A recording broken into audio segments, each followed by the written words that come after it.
pour vous, René, et pour moi aussi, je pense que René, c'est un anarchiste. Mais en même temps, il a la haine envers les anarchistes ou les socialistes. Ça veut dire qu'il est dans une dynamique contradictoire. Il assume cette contradiction. Il assume avec la force, je pense, avec la force de l'euphorisme et la force de l'écriture qui est musicale. Et quand il dit, par exemple, la femme est profonde parce qu'on n'arrive jamais à toucher le fond, on laisse, si vous voulez, un paradigme inachevé dans une ontologie. Il y avait également, alors là aussi, un passage, toujours dans ces passages qui sont donnés dans les notes et variantes des fragments posthumes, il parle à ce moment-là à propos de l'empereur romain germanique Frédéric II. C'est pas Frédéric II, le roi de Prusse, c'est l'empereur romain germanique du XIIe siècle, qui est un empereur Frédéric de Hohenstaufen, qui était un homme très éclairé, qui était en relation avec les musulmans, les juifs, qui avaient traduit un grand nombre de textes, qu'on avait d'ailleurs considéré pendant la fin du Moyen-Âge comme l'auteur de ce traité des trois imposteurs, à tort d'ailleurs, parce que ce n'est certainement pas lui, ça serait anachronique de lui faire penser, mais qui a été plutôt pour un syncrétisme d'ailleurs de l'ensemble de ces religions, plutôt que pour une exclusion, parce qu'il y a deux positions à l'égard de ces trois religions qui ont dominé le monde et qui sont monothéistes de même source. C'est soit l'attitude de l'athéisme qui les considère justement comme étant, comme étant l'œuvre d'imposture, Moïse, le Christ, Mahomet, soit d'essayer de pratiquer un syncrétisme, tout justifié d'ailleurs entre elles, puisque, encore une fois, elles ont les mêmes sources et les mêmes références. Alors, et au fond, mais voilà ce qu'écrit Nietzsche, au fond, ce serait même un péché contre l'esprit que seulement poser la question de savoir ce qui a le plus de valeur du christianisme ou de l'islam. Ce sont là, lui, il n'est pas pour le syncrétisme, il est pour l'opposition et la préférence de l'islam. Ce sont là des valeurs antithétiques. Quand on a dans le corps des instincts aristocrates, il répète encore une fois ce mot aristocratique, mais aristocratique dans le sens, peut-être dans le bon sens du terme, qui n'est pas une aristocratie de la noblesse historique effective, mais une élévation de l'esprit. Quand on a des valeurs aristocratiques, ce sont là des valeurs aristocratiques.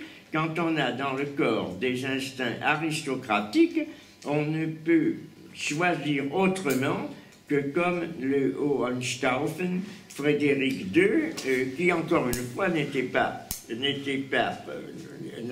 jamais manifesté de préférence d'autre part pour l'islam, mais qui a incontestablement été très pro-islamique, si l'on peut utiliser ce néologisme.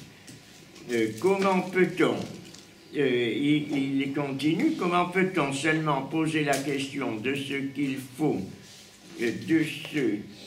faut choisir dès lors qu'il s'agit de l'islam et du christianisme, point d'exclamation. Ce sont pourtant des valeurs antinomiques qui s'expriment dans ces deux religions. Soit on est Chandala, Chandala semble signifier justement quelqu'un qui appartient à la basse classe de la société, soit on est Chandala, soit on est noble. Mais peut-être que ce mot de noble est utilisé un peu dans le sens que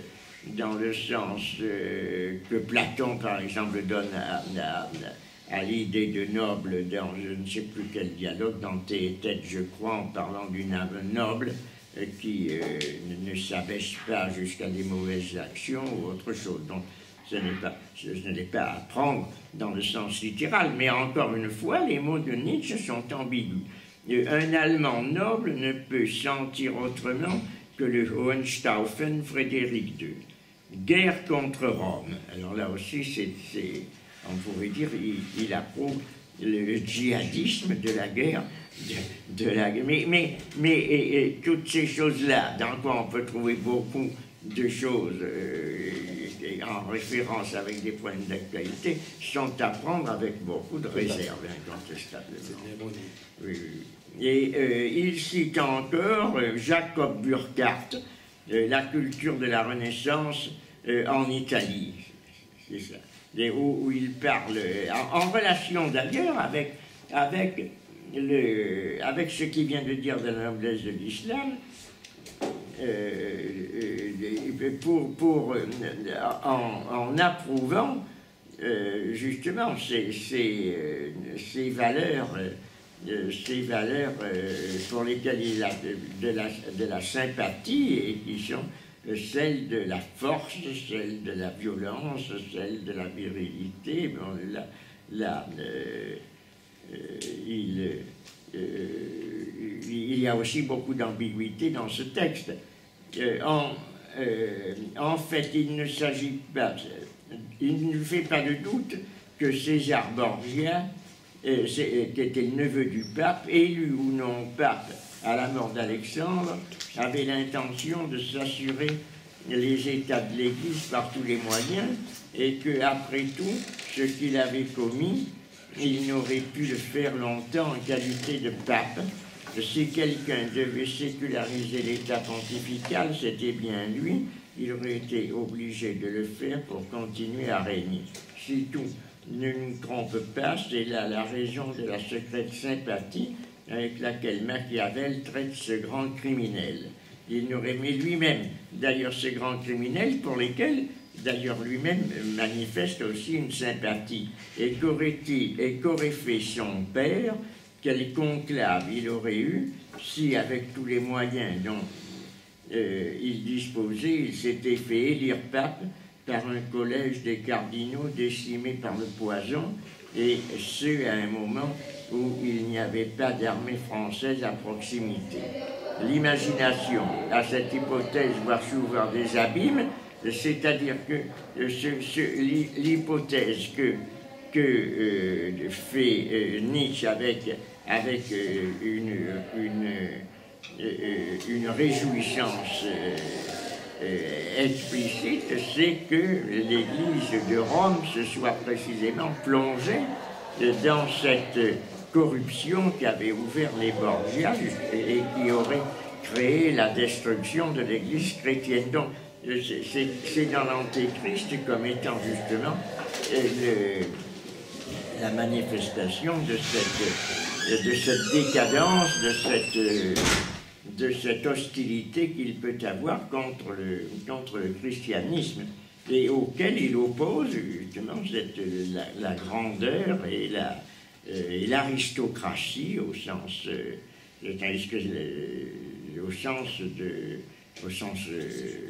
élevé, positif du terme, de l'islam, tandis que il lui oppose la criminalité de Rome. Maintenant que tout cela vient en grande partie à la fois de l'histoire, mais aussi de l'imagination de Nietzsche et de cette violence pamphlétaire dont il fait preuve dans l'Antéchrist, de la même façon que dans les textes qui sont contemporains, le Ex Homo, le contre Wagner également, où il se retourne très violemment contre Wagner. C'est le moment, sont les derniers textes de Nietzsche qui sont très intéressants et très révélateurs, mais pour lesquels on ne peut pas donner toujours son parfait assentiment, mais ils sont très intéressants à lire. Bon, et alors je vous signale que, merci infiniment, nous pouvons applaudir notre ami.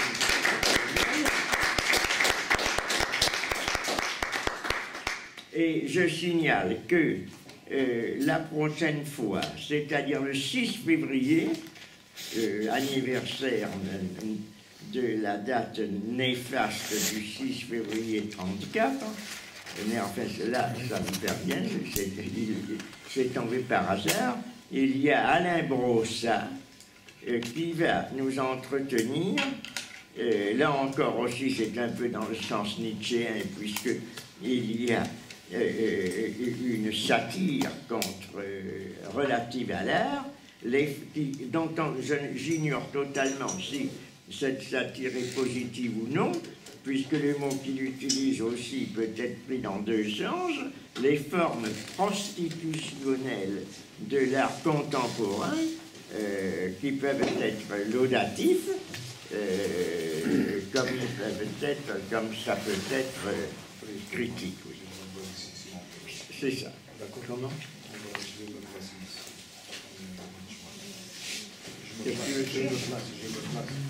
Ah ben il faut avoir ensuite, oui. Voilà, je vous prenez ça, prenez les feuilles si vous n'en avez pas. Vous me rendez celles que vous n'avez pas utilisées. Vous serez bien aimable.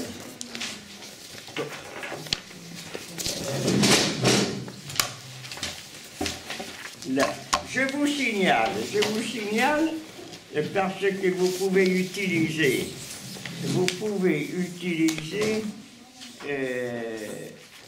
l'Internet. Vous trouverez sur l'Internet, je fais de la propagande pour Badiou, il ne me l'a pas demandé, mais c'est moi parce que je connais bien l'angle Badiou et